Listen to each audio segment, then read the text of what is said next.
Today I'm going to show you how to make this Vietnamese egg coffee at home. So usually this is what they are using. This is the coffee. I cannot pronounce the name, but I'm going to use my usual Italian coffee blend to make this coffee. So you need 3 tablespoons of ground coffee for 1 glass of coffee.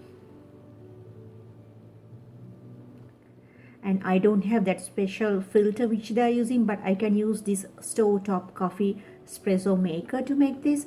So fill the pot and put the filter and then add 3 tablespoons of coffee into the filter. This is how usually we are making anyway, but for this you need 3 tablespoons of ground coffee. This roast is also quite bitter and rich, so something like the taste is almost there, and press gently, not just very lightly,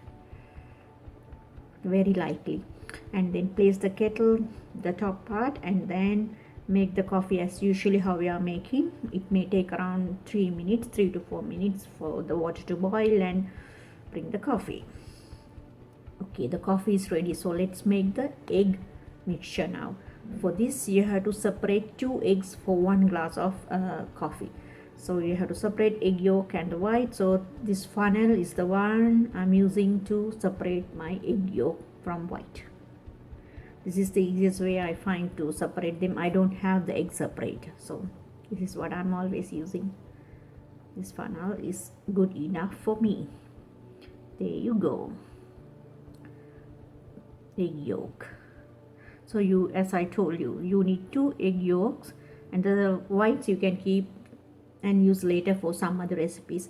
To these 2 egg yolks you have to add 2 teaspoons of condensed milk, but I like it to be a little sweeter, so I am adding 2 tablespoons of condensed milk. Otherwise it is too bitter and way too bitter. I don't like bitter coffee.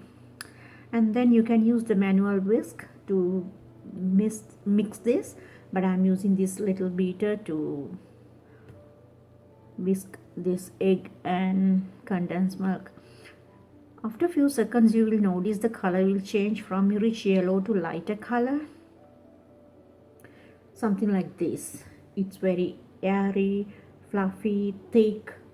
So let's put the coffee together now. Fill with only 3/4 cup of the coffee to the glass. You have to have some space there to pour that egg mixture there. So I'm using this wooden spoon to pour it so that the egg foam will slowly settle on top of the coffee. You can see it is settling on top of the coffee without sinking. Can you see how thick and airy and foamy it is? Very light and rich. There you have the beautiful Vietnamese coffee.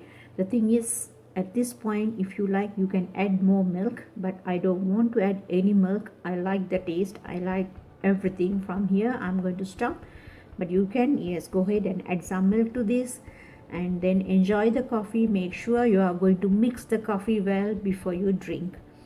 Please try this at home with what you are having and let me know your feedback.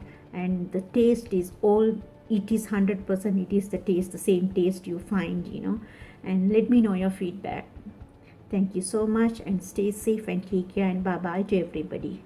Let me know your feedback, please.